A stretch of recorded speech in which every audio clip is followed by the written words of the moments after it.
Ouais.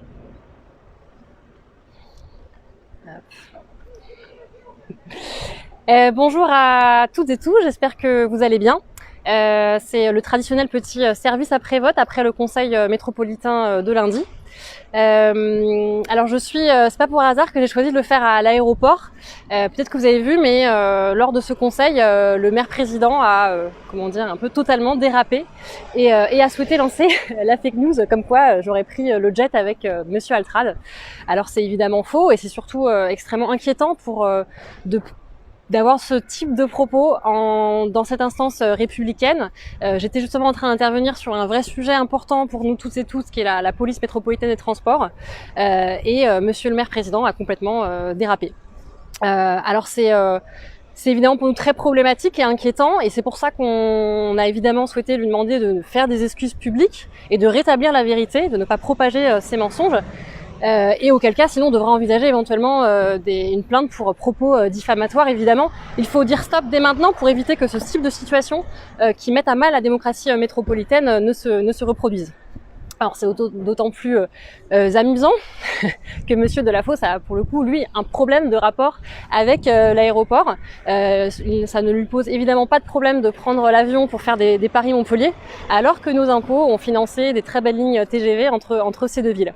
Donc c'est évidemment, ça a été vraiment un moment qui n'était pas évident à vivre. J'ai un peu été sous l'effet en vrai de la sidération, tellement l'attaque était frontale et face aux mensonges, en fait, c'est toujours compliqué de rétorquer.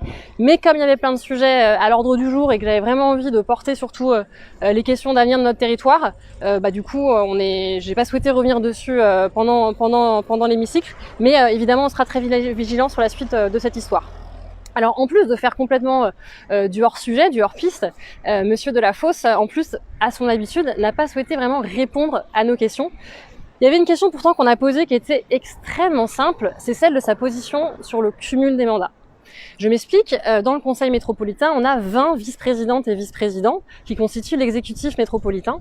Et parmi ces personnes qu'il a nommées en juillet dernier, il y a des cumulards notoires. Et Monsieur Assaf, Monsieur Calva, Madame Vassas-Mejri, Monsieur Laforgue, et j'en passe. Au début, je m'étais dit, bon, s'il les a nommés, ces personnes peut-être qu'elles veulent aller au bout de leur ancien mandat départementaux et régionaux, et évidemment, ils ne se représenteront pas à ces mandats, ils se concentreront sur leur mandat de maire et métropolitain, parce qu'il y a vraiment besoin aujourd'hui d'élus qui se consacrent 100% à leur mandat vu la crise sociale et économique qui est encore devant nous.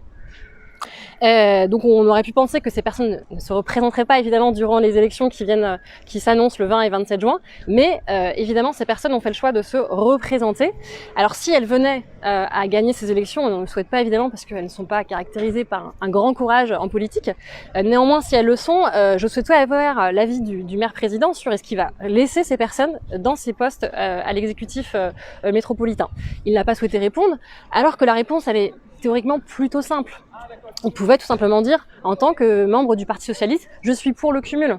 En tant que membre du Parti Socialiste, je fais souvent des grandes envolées lyriques sur la défiance qui s'installe entre les citoyens et les politiques, et je ne fais rien de concret pour restaurer cette confiance.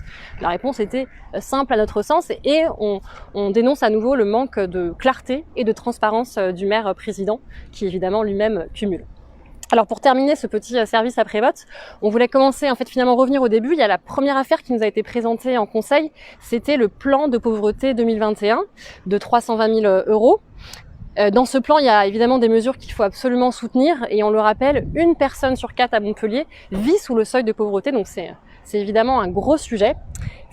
Après, pour nous, il y a 2 problématiques. La première, c'est que on a plutôt l'impression que le maire président, plutôt qu'à endiguer la pauvreté, cherche surtout à la déplacer hors de l'écuisson, hors du centre-ville. Qu'est-ce qui montre ça? Cette habitude qu'on a pris de mettre des SDF, de mettre des MNA, tout simplement dans des containers à l'extérieur de la ville. Et puis, deuxième problème, c'est évidemment le montant de ce plan de pauvreté. 320 000 euros pour comprendre un peu en termes d'équivalence, pour que vous puissiez vous comprendre les choix politiques qui sont derrière ces arbitrages budgétaires. Eh bien, par exemple, c'est l'équivalent du chèque cadeau qu'on a fait à la multinationale JCDecaux. C'est par exemple l'équivalent de la subvention qu'on a votée lundi en conseil, que je n'ai pas voté, mais que la majorité a proposé au vote, pour le média, la presse Via Occitanie, qui est détenue aujourd'hui par la Dépêche du Midi et par son directeur Maillet, qui est un ancien en plus ministre de François Hollande.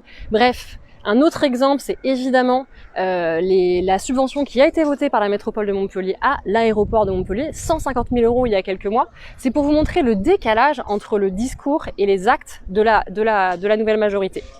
Donc ça, c'était pour vous faire un petit point sur le conseil de lundi. Il y en a un autre qui s'annonce du coup dès ce lundi 14.